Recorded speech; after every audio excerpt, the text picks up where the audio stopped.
Breaking tonight, just weeks after the administration pressed America's insurance companies to step in and reinstate millions of canceled plans, Fox News has confirmed that one of the country's biggest carriers is saying, sorry, there is no way we can do that.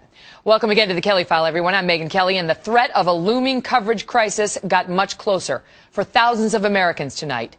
Since the launch of Obamacare, nearly 6 million Americans and maybe more have seen their health insurance coverage canceled, despite the president's repeated promises that they could keep it. Then, just about a month ago, under increasing public anger and political outrage, the White House suggested a fix.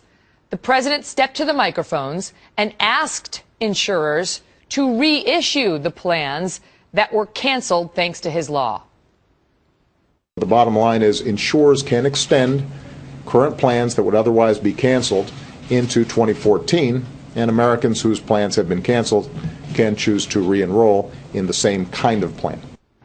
But it was discretionary. And now Aetna, one of the country's largest insurers with more than 50 million customers, is rejecting the president's fix.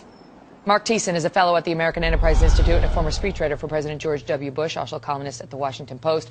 Mark, good to see you. And so now we have, this is the largest insurance carrier to go on record as saying no directly to the president, the third largest in the country, to say your fix will not work for us. And so it really puts sort of an empty promise into the president's words we just listened to.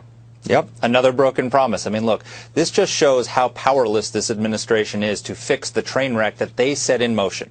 A little over a month ago, the president went out there and said, I've got a fix for all these people losing their health care. We're going to let the states and the insurance companies continuing offering the canceled plans. And so that gave a lot of hope to those 6 million people who are losing their plans. Then all of a sudden it turns out half the states have rejected it. The insurance commissioners have to approve it. And now you've got a major carrier like Aetna and other smaller insurers that are saying, no, we're not going to do this. So the president's fix is no fix. He didn't have the power to enforce it. And so this is what they're doing. They just did it again on Friday.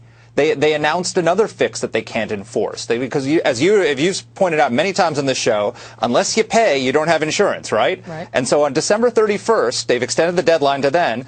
A lot of people they know are not going to have paid up and are not going to have care. So what they've done is Kathleen Sebelius went out and said, we're urging insurers to let them pay after December 31st. We're urging them to accept partial down payments of their first month's premium. We're urging insurers to let them keep their doctor even if they're not in their plan. They have no authority to enforce any of this. So people are going to lose their doctors, lose their plans, lose their insurance, and they can do nothing about it. Right. And so when we get to January 1st of 2014, Mark, we're now looking at a situation where, because this whole fix, I mean, the president's critics said it was political, you know, that he knew that this was an empty promise, but he was just trying to say, hey, look, I tried to keep my promise. But when we get to that date, we are actually going to have millions of Americans potentially who are now not covered, who were covered prior to Obamacare. Absolutely. I mean, look, these are the numbers. They have signed up 365,000 people on the exchange websites, the federal and state exchange websites. Let's give them another 800,000 people or so that they've gotten into Medicare. So 1.2 million roughly people. Medicaid.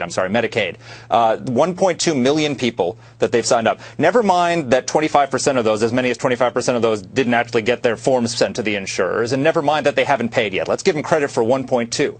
As you just showed on the screen, 5.9 million people have lost their plans. So they've got a gap of about 4.2 million that are not covered. What are they going to do for those people on January 1? Even if let's say half of those people find coverage somewhere in the